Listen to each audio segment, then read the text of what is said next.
Leksiyalarımızı başlayımız hürmetli vatandaş. Endiki mavzumunda Prezident Trump'ның tuyuqsuz, qattiq siyaset қолданышını Cungo, texmi yaman taraftan oylanışı gerek mi? Mavzula haber 8. ayının 8. günü Şangan İktisat Gazeti ilan qılındı. Haber mundaq başlandı.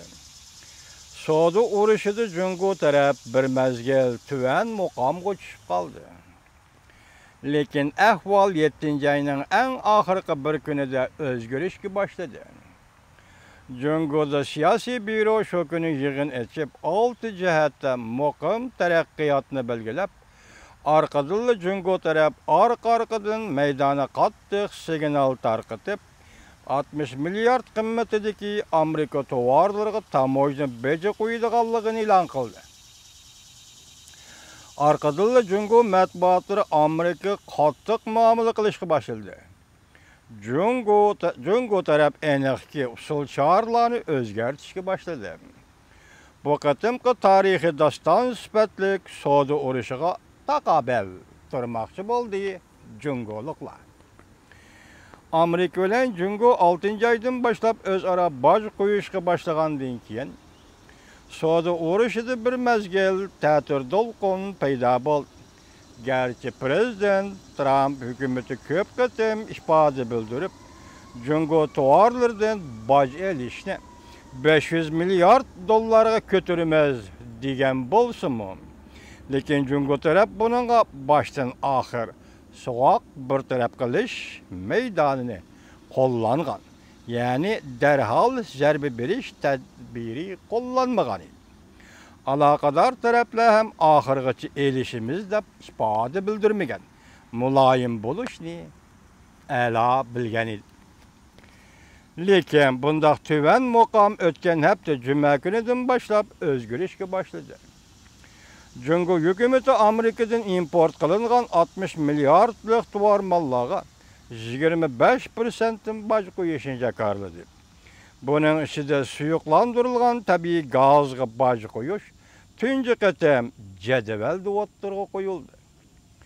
Kuzatuvchilar mundaq ko'rsatdi. Cungo taraf bundan burun yangi jadval tayyorlab Amerika tuvarlaridan texmi ko'p baj elishni karar kılmaganda 100 hücum kılsan 800 ziyan tartışan degenini oylaşkan. Şuna ihtiyat kılgan. Lekin emdi yakından başlap 60 milyard dollarlık Amerika tovarlarına baj koyuşuna karar kılganda Cungo güya mundak bir uçurunu tarqatkan hesaplandı. Cungo Amerika'nın soğuk muamelesiga agishib Amerika bilan 100 elishdan bosh tortmaydi deydigan bir qiyofatni ko'rsatgan bo'ldi. Demak, Amerika bilan elishiman deydigan bir qiyofatni ko'rsatgan bo'ldi Jungo'da.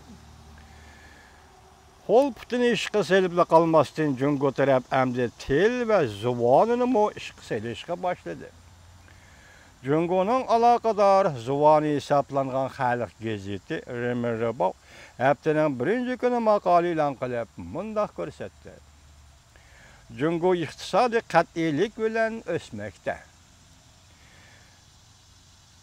Guangming Rebo Nur gazeti yozgan maqolasiga mundaq mavzu qo'ydi.